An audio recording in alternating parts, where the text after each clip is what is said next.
aina di ICC da haibani noi karano senior member sing marakta ama chatpa yadra no North East ki di nang na chatpana phani haidana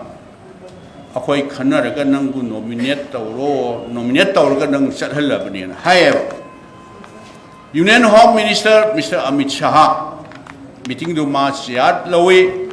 adu moi party president Shri JP na da yawe ba adu meeting do da adu aina suggestion tawjabane ba akhoi aibu suggestion taw hairgadi akhoi gi Manipur da saiba mainina akhoi na khare hena ai khange haire haibagi nate khare hena akhoi khange ba mase karino haibu maisa du de akhoi da direct hit tawriba ai themnarga lakni ai khange ba masigi solution ma puthokshi haiba targadi saiba maise hana mutthatpa ma darkar we saiba maise hana mutthatpa haibadi in the sense nongmai kapnari base hatnari ba sunari ba mi sani hena hathraba mi lising yang khay phung hena relief camp da displaced family leise masi mayum da hanjan hanaba masigi solution masigi suggestion aibu tawjau hairgadi maise hana muthattai mai muthatpa haibadi aina sumaina interpret tawje nakan animaki community animakta binary ba khulai singse yes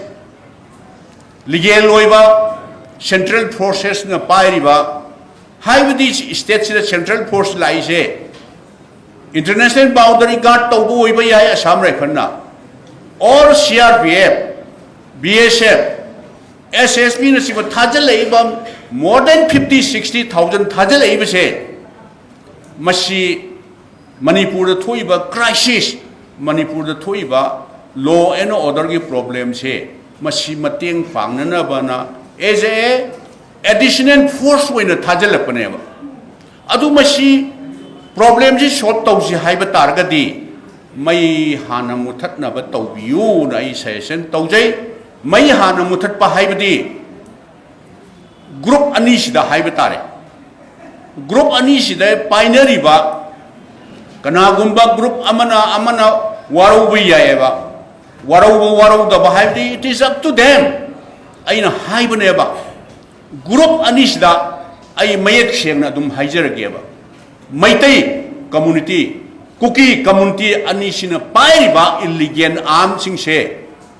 government of India na particularly Minister of Home Affairs na should be disarmed within this week or within this month otherwise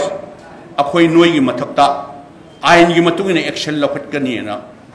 kanari ban no mai singse hana lephan ba haibadi mai mutthatpa haibadi nongmai binary bise hana disarm tahun bi batai mai si mullaba matung dadi karai dagi haurei ba mai no kari wa hau dagi haurei ba no karmai tawri ba no haibase government of India na maru oiba role lama lobi raga either it may be prime minister level da or maybe home minister ki level da werga su nakal animakse karino nuhina pami bese nakal amana akhoi di separate administration or natragana union territory hairena government of no Manipur has its own history of more than 2000 years old British na Manipur se thado amba matamda sigi boundary yauna khoida thamamabani pirambani British ta adudagi Manipur se Indiana ningkha tamaba 1947 tamama matungda after 2 years of India's attain independent 1949 da